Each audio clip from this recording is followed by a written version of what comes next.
দর্শকের চাপে ইতিহাস কাঁপে। দর্শকের চাপে ইতিহাস কাঁপে আমার ওই ঠিক একটু আগে দেওয়া অডিও নোটটারই একটা কন্টিনিউয়েশন। তো আমাদের দেশে যেটা হয় মানে ফুটবলের ক্ষেত্রে ম্যাচ যদি কেউ জিতে যায় তো অনেক কিছু সত্য চাপা পড়ে যায়, অনেক সত্য নিয়ে অসত্য উপরে ভেসে ওঠে। তো একটা বিষয় নিয়ে ভাবছিলাম ম্যাচ চলাকালীনই হয়তো আলাদা করে বলবো। তারপরে ওই ম্যাচ হেরে যাওয়াতে মিস করে গেছিলাম যে আজকের ম্যাচে কিন্তু অসাধারণ খেলো আনোয়ার আলী। মানে ওর অ্যান্টিসিপেশন, মানে যা যা গুণ থাকা দরকার, মানে ডিফেন্ডিং মানে এই নয় যে আপনি খালি ভুলভাল অ্যান্টিসিপেট করে লাস্ট মুহূর্তে বডিটা ছুঁড়ে দেবে, মানে ঝিঙ্গান যেটা করে উল্টোপাল্টা অ্যান্টিসিপেশন, তারপর মানে বডি ফ্লাই করে, মানে দেখে মনে হয় কী না কী করছে, মানে বেসিক্যালি ওগুলো হচ্ছে খারাপ ডিফেন্ডিংয়ের নিদর্শন। আপনি অ্যান্টিসিপেট করতে পারলেন না, আগে থেকে অনুধাবন করতে পারলেন না, আপনি জায়গা মতন পৌঁছাতে পারলেন না, আপনি তারপর লাস্ট মোমেন্টে গিয়ে একটা বডি ফডি ছড়িয়ে ছিটিয়ে যাচ্ছে তাই করলেন। তো ইস্টবেঙ্গলে যে দুটো সেন্টার ব্যাক রয়েছে, কেভিন সিভিল এবং আনোয়ার আলী, দুজনেই কিন্তু বেশ শিক্ষিত ডিফেন্ডিং করেছে, মানে সেন্ট্রাল ডিফেন্ডিং করেছে।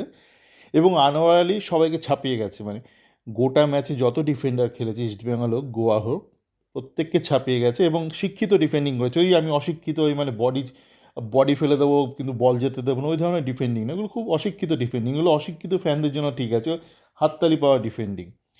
তো আনোয়ার আলী হচ্ছে খুব শিক্ষিত ডিফেন্ডিং করেছে। তো এইটি নিয়ে আরও বেশি বিশেষ করে বলছি কারণ আমি দেখছি ম্যাচ শেষে বেশ কিছু মোহনবাগান সুপার জায়ান্ট ফ্যান হঠাৎ করে আনোয়ার আলীকে খিস্তি দিতে শুরু করেছে, তাদের ওই রাগ চলে গেছে, সে এখনও বুকে দাগা থেকে গেছে, এখনও ক্ষত, মানে কত যে গভীর লেয়ারে ঢুকে গেছে ক্ষত এখনও। মনে হয় না ওরা খেলাটা আদৌ দেখেছে, হঠাৎ করে আনোয়ার আলীকে গালাগাল দিতে শুরু করে দিল। তাহলে এটা তাই আলাদা করে বলা দরকার। আরও একটা বিষয় নিয়ে, আমি সাধারণত ইস্টবেঙ্গল হেরে গেলে এইসব খুব একটা এই পোস্ট ম্যাচ এগুলো শুনি না, তো হঠাৎ করে দেখলাম বিনো কিছু একটা বলছে, দেখলাম 2 মিনিটের ইউটিউবে ক্লিপ, তো শুনে নিলাম। তো বিনো দেখলাম শেষে কি অদ্ভুত একটা যুক্তি দিচ্ছে যে অ্যাওয়ে ম্যাচে এত দর্শকের সামনে আমাদের প্লেয়াররা ঘাবড়ে গেছে, টাই ব্রেকারে ঘাবড়ে গেছে। টাই ব্রেকারে কেন ঘাবড়াবে, মানে টাই ব্রেকার যেই দুটো শট মিস হয়েছে সেটা তো ঘাবড়ানোর শট নয়, মানে ওদের যে দুটো আমরা যে গোল মিস করেছি ওটা তো ওদের গোলকিপার বাঁচায়নি, দুটো শটই টেকনিক্যাল কারণে মিস হয়ে গেছে। একটা হচ্ছে আপনার এই রাশিদের, একটা হচ্ছে বিষ্ণু, কেন ওরা যেই ওই middle top of the net target করেছিল সেইটা যদি ঠিকঠাক এক্সিকিউট হয় বিশ্বের শ্রেষ্ঠ গোলকিপার পক্ষে বাঁচানো সম্ভব নয়, কিন্তু একটু ভুল হয়ে গেলে, একটু ওপর নিচে যদি শটটা লেগে যায় একটু নিচের দিকে, তাহলে কিন্তু বলটা ওপর দিয়ে ফ্লাই করে বেরিয়ে পুরোপুরি টেকনিক্যাল।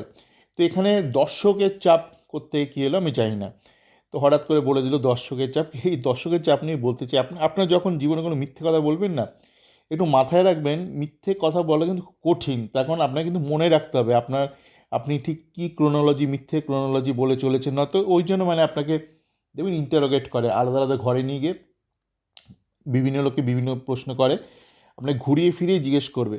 এই যে এটা একটা যুক্তি দিল যে দর্শকের চাপে, তাহলে তো আমি বলবো যে বিনো যে চাকরিটা পেয়েছিল, আজকে তো বিনো করছিল, তো বিনোর যদি এই যুক্তিটা ধরে নিই, তাহলে বিনো যে চাকরিটা পেয়েছিল ইস্ট বেঙ্গলে সেটা কিসের ভিত্তিতে পেয়েছিল একটু মনে করার চেষ্টা করুন। আমি ফ্যাক্ট বলছি, কেরালা জিতেছিল সন্তোষ ট্রফিতে বাংলাকে হারিয়ে টাই ব্রেকারে। টাই ব্রেকার হওয়ার একটু আগে মানে 120 মিনিটে 119 মিনিটের মাথায় দিলীপ ওরাও একটা ফাঁকা একটা গোল মিস করেছিল, সেই গোলটা মিস করার দরুন ওটা ম্যাচটা 1-1 শেষ হলো 120 মিনিট, তারপর টাই ব্রেকার হলো, টাই ব্রেকারে বাংলা হেরে গেল। ম্যাচ কোথায় হয়েছিল? কেরালায় হয়েছিল। কেরালায় একদম দর্শক ঠাসা স্টেডিয়াম, দর্শক চিল্লামিল্লি করছে, সে হয়েছে মানে একদম টোটাল ঠাসা, মানে পুরো স্টেডিয়াম মানে ভাইব্রেন্ট বাগানের মতন ভাইব্রেশন করছিল আর কেরালাকে সাপোর্ট করছিল। সেই তুলনায় গোয়াতে তো প্রচুর ইস্টবেঙ্গল ফ্যানও গেছিলো এবং গোয়ার যারা দর্শক হয় না তারা ওই মানে ঠিক আছে গোয়া জিতলেও আচ্ছা না জিতলেও ঠিক আছে এরকম টাইপের ফ্যান। তো গোয়ার ফ্যানরা তো অ্যাগ্রেসিভ না, তারা একটু চ্যান্টিং করছে, কারণ চ্যান্টিং শুনে যদি আমার প্যান্টিং খুলে যায় তাহলে মুশকিল। তো যাকে এই ধরনের যুক্তি না দেওয়াই ভালো। আমি তো বললাম যে টেকনিক্যাল কারণে ইস্টবেঙ্গল প্রথমার্ধ ভালো খেলেছে আর দ্বিতীয়ার্ধ থেকে শুরু করে একটু দুর্বলতা প্রকাশ পেয়েছে খেলাধুলায়, সেগুলো টেকনিক্যাল রাখাই ভালো। এই ধরনের হঠাৎ আবেগ মিশ্রিত অজুহাত না দেওয়াই ভালো।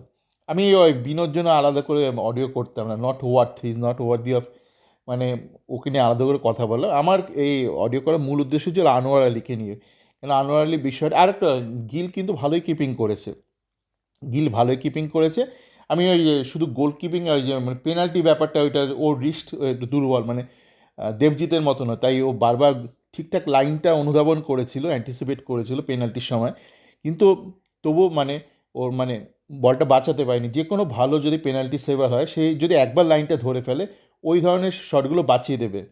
তো আসল কাজটা করেছিল, কিন্তু রিস্ট যেহেতু দেবজিতের মতো স্ট্রং নয় তাই মিস করেছিল। তো এই জন্যই মানে বলা যে টাই ব্রেকারে আপনি হার জিতটা অনেকটা ভাগ্যের উপর নির্ভর করে, কিন্তু এটা একটা স্ট্র্যাটেজির ব্যাপার যে আপনি কাকে নিয়ে এগোবেন। সে দেবজিৎকে আনাটা ভুল ছিল না, ক্লিক করেনি, তো হঠাৎ করে সেটা নিয়ে এমন একটা নাটক করলো অস্কার। তো আজকে তাহলে কি বলবে? তো এই কিছু জিনিস আছে যেটা আপনি স্ট্র্যাটেজিক্যালি আপনার ঠিক হবেন, ঠিক সিদ্ধান্ত নেওয়াটা খুব দরকার। তারপর ওটা আপনার ক্লিক করবে কি করবে না সেটা একটা ভাগ্যের উপর নির্ভর করে। মানে কোনো স্ট্র্যাটেজিতে হতে পারে না যে 100% আমি ক্লিক করবো। যেমন আপনি এভারেস্টে উঠতে চান, আপনি যত ভালোই মাউন্টেনিয়ার হন না কেন, আপনি যতই পরিকল্পনা করে থাকুন, আপনার যদি ডেথ জোনে গিয়ে আপনার সাথে শরীর বিট্রে করে, আপনার কিন্তু ওখানে মৃত্যু অবধারিত। তো আপনাকে সমস্ত কিছু পরিকল্পনা করতে হবে, ঠিকঠাক স্ট্র্যাটেজি নিতে হবে, তারপর কি হয় সেটা একটা তো পার্সেন্টেজ অফ ফেলিয়ার পসিবিলিটি থাকেই। তো সেই জন্য বলা যে যাক গিল ভালো কিপিং করেছে, শুধু একটা মুহূর্তে ও বল থেকে বুক থেকে বলটা ছিটকে গেছিলো, ওটা কখনোই আমি যেটা আমার আগের অডিওতে বলেছিলাম, রাকিব যে আবার গোটা ম্যাচে ভালো ডিফেন্ডিং করেছে রাইট ব্যাক হিসেবে, ওর ছোট বল কন্ট্রোল খুব ভালো দেখলাম আজকে ডিফেন্ডিং জোনে, নিজস্ব ডিফেন্ডিং জোনে। কিন্তু একবার ওই মানে একটা টিপিক্যাল খেপ টাইপ একটা ব্যাকহিল, মানে টিপিক্যাল কেরালা প্লেয়ারদের মতন একটা ব্যাকহিল করে বলটা কেন ভেতরে আনলো জানি না, সেইটাতেই কিন্তু অ্যাটাকটা হয়েছিল, যেখান থেকে ওই শট মেরেছিল গোয়া, গিলের বুক থেকে বলটা ছিটকে এসেছিলো, এটাই একটা মুহূর্ত গিল যেখানে ভুল করেছিল। তারপর টোরো শটটা মেরেছিল যেটা গিল বাঁচিয়ে দিল। চলো, ভালো থাকবেন।